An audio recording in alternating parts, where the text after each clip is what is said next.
Salam sehat bagi kita semua. Perkenalkan, saya Agnes Vinilia Toto, NIM 240-614, jurusan Agroteknologi 3, Fakultas Pertanian, Universitas Nusa Cendana.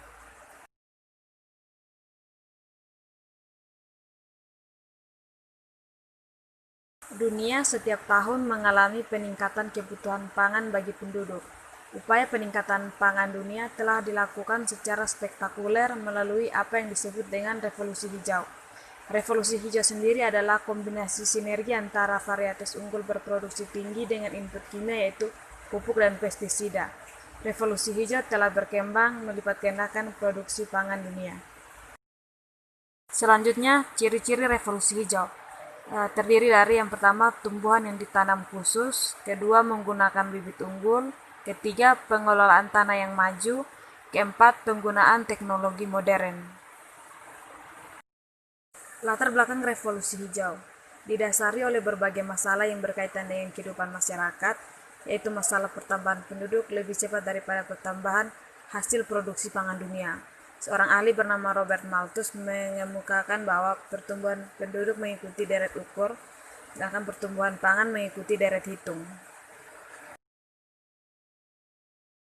Ada beberapa tahap dalam revolusi hijau. Yang pertama terjadi pada tahun 1500 sampai 1940 ketika terjadi penyebaran bibit tanaman pangan seperti gandum, padi, jagung, dan kentang ke seluruh dunia. Yang kedua terjadi pada tahun 1800 sampai 1940 saat Eropa dan Amerika memainkan peran penting.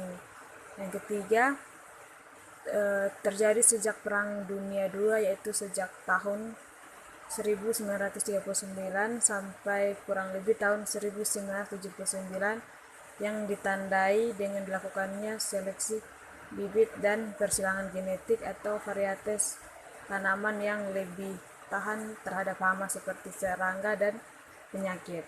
Dan yang keempat berlangsung pada zaman mutakhir dan merupakan kombinasi dari tahap 2 dan tahap 3 serta ditujukan untuk negara-negara berkembang.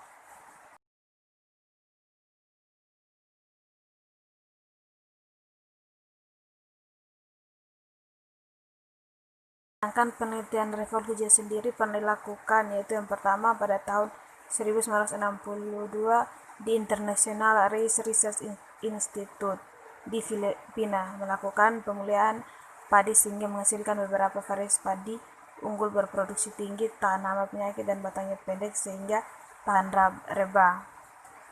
Nah, yang kedua itu di International Maize and Wheat Improvement Center yang mengintroduksi gandum baru ke India dan Pakistan.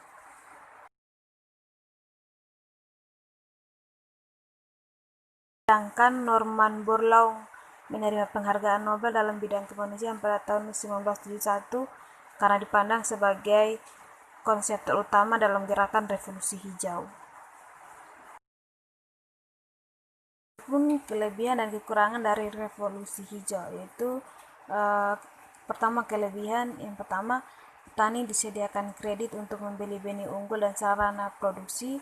Dosis pupuk kimia yang digunakan hanya sekitar 50%, selebihnya adalah pupuk organik. Benih yang digunakan disesuaikan dengan daya dukung lingkungan.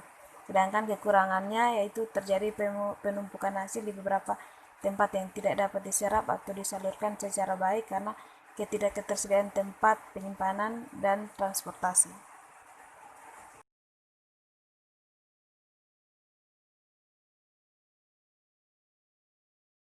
Sedangkan revolusi hijau di Indonesia sendiri sudah ada sejak pemerintahan Orde Baru, di mana diupayakan untuk meningkatkan swasembada pangan nasional. Ini dilakukan dalam program bimbingan massal, program intensifikasi massal, program intensifikasi khusus, dan Sabta Usaha Tani yang meliputi pengolahan tanah secara internal, penggunaan varietas unggul, pengairan, pemupukan, pemberantasan hama, pengaturan populasi jarak tanam, dan pengolahan pasca panen.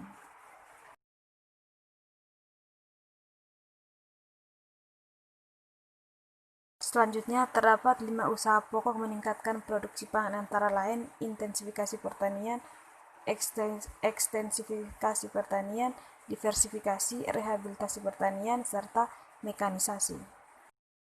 Sehingga berdasarkan apa yang telah disampaikan, diketahui bahwa revolusi hijau memiliki dampak positif dan negatif. Dampak positif yaitu meningkatkan produksi pertanian atau perkebunan, berkembangnya industri pertanian memenuhi kebutuhan pangan, serta kualitas tanaman pangan semakin meningkat. Sedangkan dampak negatif yaitu berbagai organisme penyubur tanah musnah, kesuburan tanah merosot atau tandus, tanah mengandung residu, hasil pertanian mengandung residu, serta terjadi peledakan serangan dan jumlah hama.